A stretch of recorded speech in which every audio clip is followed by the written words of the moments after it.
Break से वापस आ रहे हैं। मुद्दे की बात में आपका स्वागत है। उत्तराखंड राज्य को बने हुए 23 साल हो चुके हैं, लेकिन अस्थायी राजधानी का सवाल जस का तस है। सत्ता में बैठे राजनीतिक दलों ने जन भावनाओं को हवा देकर इस मुद्दे पर राजनीति तो जमकर की, लेकिन समाधान करने के बजाय इसे हर बार आगामी वर्षों या चुनाव तक के लिए टाल दिया जा रहा है।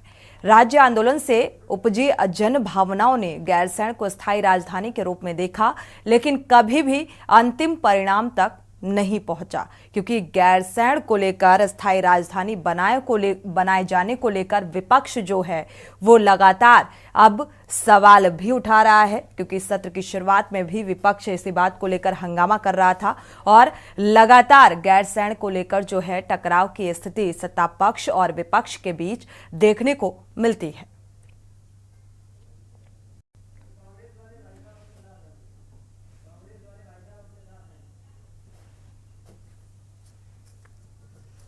तो गैरसैंण को स्थायी राजधानी बनाए जाने को लेकर लगातार जो सवाल उठ रहे हैं, क्योंकि अभी तक स्थायी राजधानी नहीं बनाया गया, इसको लेकर राजनीति चरम पर है। मुद्दे की बात में इसी बात को लेकर चर्चा को आगे बढ़ाते हैं।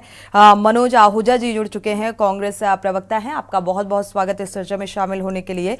मनोज आहूजा जी, क्या वजह देख पा रहे हैं, क्योंकि गैरसैंण को स्थायी राजधानी बनाए जाने को लेकर ये मांग एक लंबे अरसे से उठाई जा रही है। 40 साल पहले भी 1960 में भी ये मांग उठाई जा रही थी और ये इस मांग को लेकर विपक्ष लगातार हमलावर भी रहा, सवाल भी उठाता रहा, लेकिन इस ओर सत्ता पक्ष का ध्यान आखिर क्यों नहीं जा रहा? क्या वजह देख पा रहे हैं? वजह यह है कि यहां पे किसी भी व्यक्ति, किसी भी राजनीतिज्ञ की इस समय आकांक्षा ही नहीं है कि वो इस प्रदेश का समग्र विकास कर सके।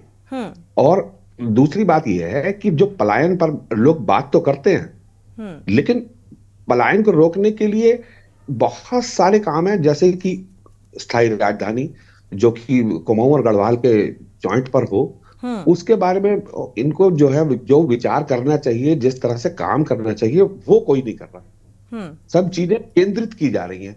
देहरादून में सब कुछ केंद्रित किया जा रहा है, कुछ भी विकेंद्रीकरण नहीं करा है। जब तक विकेंद्रीकरण नहीं करेंगे तब तक विकास कैसे होगा? बिल्कुल बिल्कुल विकास, क्योंकि कहा जाता है अभी जब सत्र की शुरुआत हुई तब भी विपक्ष ने मांग उठाई कि गैरसैंण में यह सत्र होना चाहिए, बजाय इसके देहरादून में यह सत्र आयोजित किया गया और कई विधायकों की रायशुमारी भी रही। इसमें सत्ता पक्ष के विधायकों के साथ साथ विपक्ष के भी 5 से 6 विधायकों की सहमति थी कि गैरसैंण में न कराए जाने को लेकर इसे देहरादून में ही कराया जाना चाहिए, क्योंकि गैरसैंण में रौनक सत्र के दौरान ही देखने को मिलती है, ऐसा विपक्ष का कहना है। बावजूद इसकी अनदेखी की जा रही है और आगामी लोकसभा चुनाव से एक बार फिर पहले ये मुद्दा जो है गहराता हुआ नजर आ रहा है। जोर शोर के साथ विपक्ष ही इस मुद्दे को उठा रहा है। मनोज जी, बिल्कुल विपक्ष का तो काम ही है और ये 23 साल पुराना मुद्दा है, कोई नया मुद्दा नहीं है। कोई ऐसी कोई बात नहीं है कि हम लोग जो है उसको अनप्लान्ड वे में कर रहे हैं। 23-24 साल हो गए प्रदेश बने हुए, बार बार नाम आता है, वहां पर पैसा लगाया जा चुका है, वहां पर ग्रीष्मकालीन सत्र एक बार 30 दिन के लिए वहां पे हो भी चुका है। तो उसको लोगों का वहां पे राजधानी बनाने से आज की तारीख में देहरादून इतना भीड़ भरा शहर हो गया है जिसकी पांव रखने की जगह नहीं है। ट्रैफिक जाम की समस्या है, ओएनजीसी है, आईएमए है, वहां पर क्या कहते हैं ऑर्डिनेंस फैक्ट्री है, इसके अलावा सर्वे ऑफ इंडिया है। इतने ओएनजीसी और सर्वे ऑफ इंडिया का तो हेडक्वार्टर है पूरे भारत देश का। आज देहरादून में इतनी सरकारी महकमे हैं और यहां पर वहीं पे ही राजधानी को भी, जबकि दूसरे प्रदेशों में जैसे मध्य प्रदेश में हाई कोर्ट अलग जगह पर है, 2-2 बेंचेस हैं और उसके अलावा राजधानी तीसरी जगह है, अकाउंट जनरल ऑफिस अलग जगह पे है, ग्वालियर में है। ऐसे ही इलाहाबाद में अकाउंट जनरल ऑफिस है उत्तर प्रदेश का, और क्या कहते हैं राजधानी लखनऊ है, सबसे बड़ा शहर कानपुर है।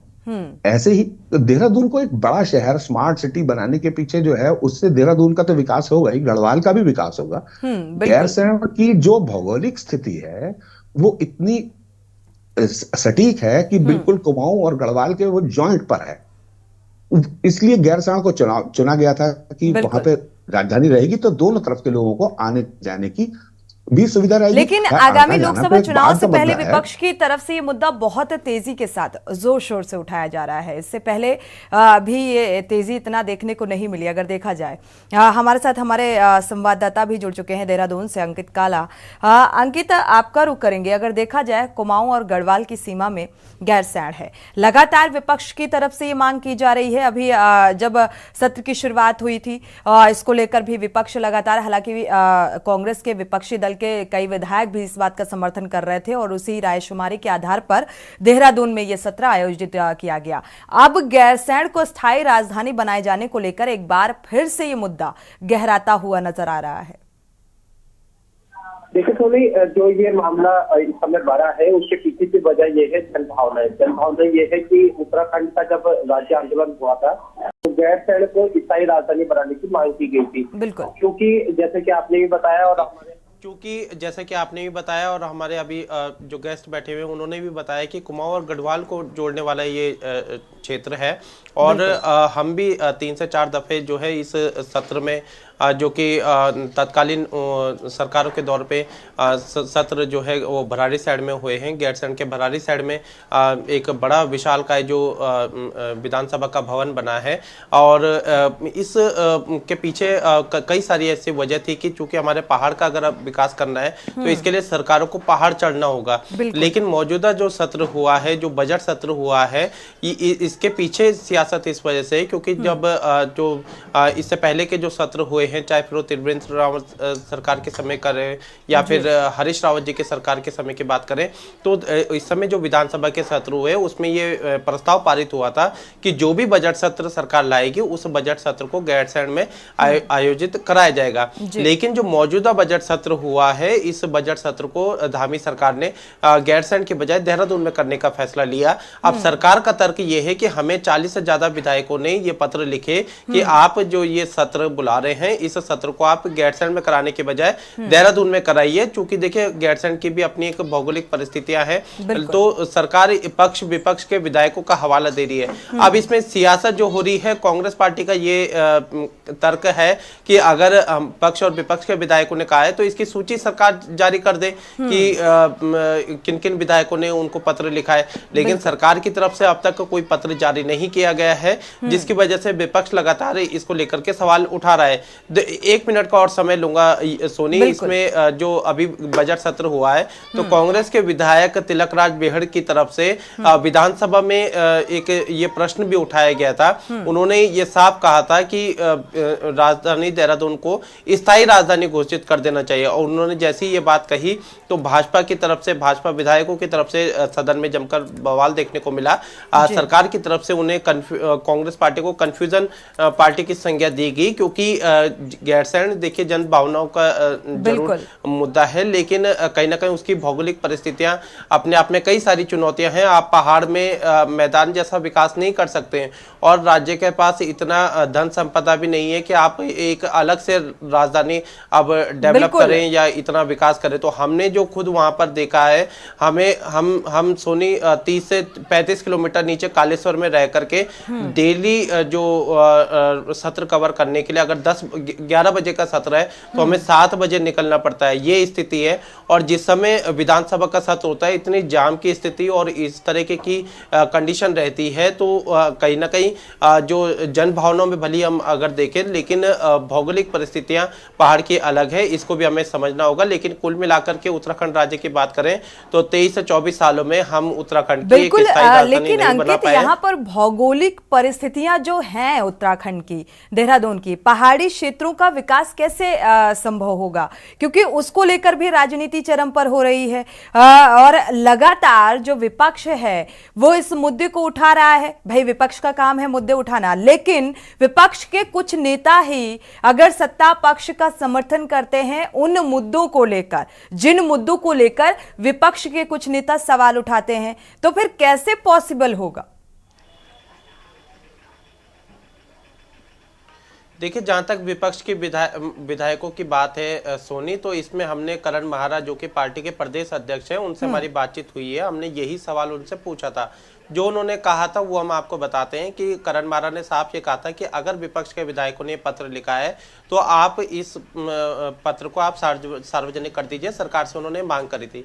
अब सरकार क्यों नहीं कर रही है, आप भी जानते हैं कि ये एक पॉलिटिक्स का एक खेल है कि जो दिखता है वो बिकता नहीं है, इसी तरीके से सरकार चल रही है। मौजूदा जो भाजपा के विधायकों की बात करें, उन्होंने भी पत्र लिखे तो सरकार उनका भी नहीं बता रही है। तो इसलिए विपक्ष को एक मुद्दा जरूर भली सरकार ने दिया है, लेकिन विपक्ष ये भी एक मांग कर रहा है कि सरकार उस पत्र को दिखा दे तो साफ शीशे की तरह ये साफ हो जाए। तो सरकार उसमें भी दिक्कत वो कहीं ना कहीं वो भी नहीं दिखा रही। दूसरी तरफ आप अगर बात करेंगे तो देखिए, विधायकों से ज्यादा ये जिम्मेदारी राज्य के मुख्यमंत्री की होती है। राज्य का मुख्यमंत्री अगर कोई निर्णय ले ले तो विधायकों को वो मानना पड़ता है, और कैबिनेट के फैसलों में और तमाम फैसलों में हम देखते हैं। तो बहरहाल जो सत्र हुआ है उसमें सरकार ये कह करके नहीं बच सकती है कि विधायकों ने कहा है, उसकी पूरी जिम्मेदारी राज्य की सरकार की है, राज्य के मुख्य की है। तो इस मामले में जो भी डिसीजन लिया है वो उसके जिम्मेदार राज्य के मुख्यमंत्री है। ये एक पक्ष है। दूसरा पक्ष इसमें आर्थिक पक्ष ये भी है सोनी, की एक सत्र को कराने के पीछे एक बड़ी मैन पावर लगती है, एक बड़ा धन लगता है। बिल्कुल, तो अच्छा खासा जनता का बजट लगता है। बिल्कुल जी, बिल्कुल। बजट अंकित, वापस लौटेंगे, आपका रुख करेंगे। हमारे साथ लगातार कांग्रेस प्रवक्ता भी जुड़े हुए हैं, मनोज आहूजा जी का रुख कर लेते हैं। मनोज जी, एक तरफ देखा जाए, अभी आपने सुना होगा, हमारे संवाददाता ने साफ तौर पर यह कहा कि जब सत्र के दौरान कांग्रेस के ही जो नेता हैं तिलक राज बेहर जी ने ये सवाल उठाए कि भाई देहरादून को ही स्थायी राजधानी बना देनी चाहिए, और कुछ नेता ये कह रहे हैं कि गैरसैंण को स्थायी राजधानी बनाई जानी चाहिए, जो लंबे अरसे से एक मांग उठ रही है। इसको लेकर टकराव की स्थिति, तो पहले तो अंतर्कलह को ठीक करना होगा ना, एक जुटता और एक मत जरूरी है। आप ये उनकी व्यक्तिगत राय हो सकती है, लेकिन किसी भी पार्टी की राय, उनके प्रदेश अध्यक्ष जो करण मेहरा जी कह रहे हैं वही है, वही राय है, वही मान्य है।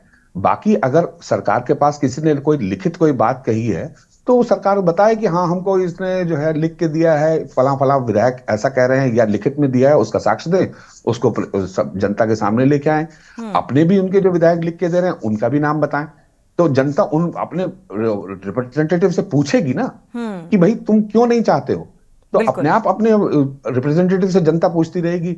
जो यहां तो स्थायी राजधानी का, प्रदेश के विकास का बहुत बड़ा मुद्दा है, ये एक दो विधायक के कह देने से मात्र से कुछ नहीं होने वाला। जो स्थायी राजधानी बनानी है गैरसैंण को, जिसका संकल्प लिया है, जिसका संकल्प लेकर जनता वोट देती है, उस संकल्प को तो पूरा ही करना पड़ेगा मुख्यमंत्री को। बिल्कुल। उत्तराखंड के जो सीएम हैं पुष्कर सिंह धामी, लगातार अगर उनका निर्णय निकलकर सामने आता इस मामले को लेकर तो गैरसैंण को स्थायी राजधानी बनाए जाने में शायद वक्त नहीं लगता। लेकिन आगामी लोकसभा चुनाव से पहले ये मुद्दा, जितनी तेजी के साथ इस मुद्दे को लेकर राजनीति हो रही है अंकित, तो अब लोकसभा चुनाव में इसका क्या कुछ असर देखने को मिलेगा?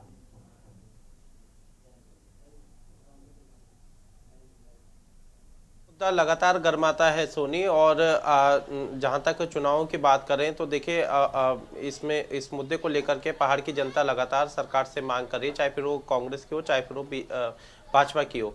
दोनों ही सरकारों से मांग करी जा रही है कि आप गैरसैंण को स्थायी राजधानी बनाइए। लेकिन चूंकि स्थायी राजधानी बनाने के पीछे कई सारी और भी चीजें होती है, वहां पर इंफ्रास्ट्रक्चर की जरूरत होती है। अभी जितनी दफे हम भराड़ीसैंण में गए हैं, वहां पर एक आलीशान विधान भवन के अलावा और कोई बहुत ज्यादा सुविधाएं नहीं है। अगर आप इतनी बड़ी फौज को लेकर के, अधिकारियों की फौज ले जाते हैं, कर्मचारियों की फौज ले जाते हैं, तो वहां पर रहने की व्यवस्था तक नहीं है। तो खाली अगर कागजों में ये सारे डिसीजन होंगे तो निश्चित ही जनता को उससे लाभ नहीं मिलेगा। बहरहाल इस स्थायी राजधानी और अस्थायी राजधानी को लेकर के उत्तराखंड में लगातार ये सियासत का मुद्दा बना हुआ है, लेकिन अभी भी यहाँ पर ये सियासत का ही मुद्दा है। और फिलहाल की अगर हम बात करते हैं तो अभी स्थायी राजधानी को लेकर के सरकार इस तरफ कोई आगे नहीं बढ़ रही है कि किसको स्थायी राजधानी बनाई जाए, क्योंकि सरकार नहीं चाहती है कि पहाड़ की जनता को भी इस समय सरकार की मंशा पर भी सवाल उठ रहे हैं, क्योंकि इसको लेकर जिस तरीके से राजनीति हो रही है, आरोप और प्रत्यारोप लगाए जा रहे हैं, इसीलिए ये सवाल उठना भी लाजमी है। शुक्रिया इस तमाम जानकारी को साझा करने के लिए अंकित। साथ ही मनोज आहूजा जी, आपका भी बहुत बहुत शुक्रिया इस चर्चा में शामिल होने के लिए। 9 नवंबर 2000 को यूपी से एक अलग राज्य उत्तराखंड को बनाया गया, सिर्फ इस लिहाज से कि विकास की रफ्तार जो है उत्तराखंड देवभूमि है और देवभूमि को विकसित किया जाए, पहाड़ों का विकास हो। पलायन तेजी के साथ हो रहा है, लेकिन अब गैरसैंण को लेकर, अस्थायी राजधानी बनाए जाने को लेकर लगातार सियासत जो है वो चरम पर है। आखिर क्यों सरकार इस ओर ध्यान नहीं दे रही है? मुद्दे की बात में फिलहाल बस इतना है। आगे खबरों के लिए आप देखते रहिए के न्यूज़ इंडिया।